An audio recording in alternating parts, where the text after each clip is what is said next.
Hello beautiful hertz, কি অবস্থা সবার? Welcome to my channel pulse of life.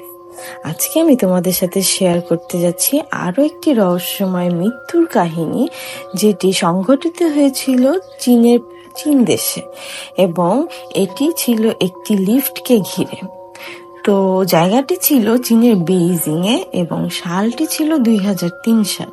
তো চলো শুরু করা যাক।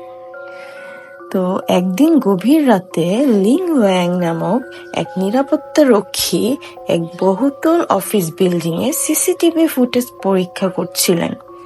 সাধারণত রাতে বিল্ডিং একদমই ফাঁকা থাকে, কিন্তু সেদিন তিনি কিছু অদ্ভুত ঘটনা পরিলক্ষিত করেন। সিসিটিভিতে যা দেখা গেল তা অনেক ভয়ঙ্কর ছিল, কারণ রাত 2:43 ছিল তখন। লিফটের দরজা তখন একাই খুলে গেল, কিন্তু ভিতরে কেউ ছিল না। কিছুক্ষণ পর লিফটের বোতাম আপনা চাপা পড়ল, যেন কেউ অদৃশ্য হাতে বোতাম টিপল। এরপর লিফটটি ধীরে ধীরে উপরের দিকে যেতে শুরু করলো, কিন্তু কোনো ফ্লোরে কেউ উঠেনি। এর কিছুক্ষণ পর এক নারীর আতঙ্কিত চিৎকার শোনা যায়, কিন্তু কোথাও কোনো মানুষ ছিল না।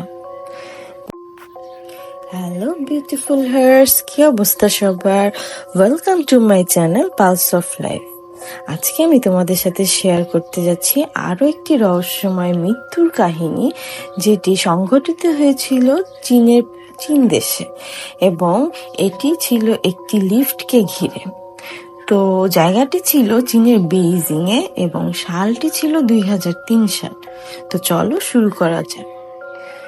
তো একদিন গভীর রাতে লিং ওয়াং নামক এক নিরাপত্তা রক্ষী এক বহুতল অফিস বিল্ডিং এ সিসিটিভি ফুটেজ পরীক্ষা করছিলেন।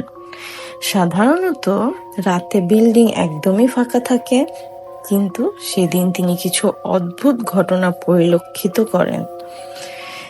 সিসিটিভিতে যা দেখা গেল তা অনেক ভয়ঙ্কর ছিল, কারণ রাত 2:43 ছিল তখন। লিফটের দরজা তখন একাই খুলে গেল, কিন্তু ভিতরে কেউ ছিল না। কিছুক্ষণ পর লিফটের বোতাম আপনা চাপা পড়ল, যেন কেউ অদৃশ্য হাতে বোতাম টিপল। এরপর লিফটটি ধীরে ধীরে উপরের দিকে যেতে শুরু করলো, কিন্তু কোনো ফ্লোরে কেউ উঠেনি।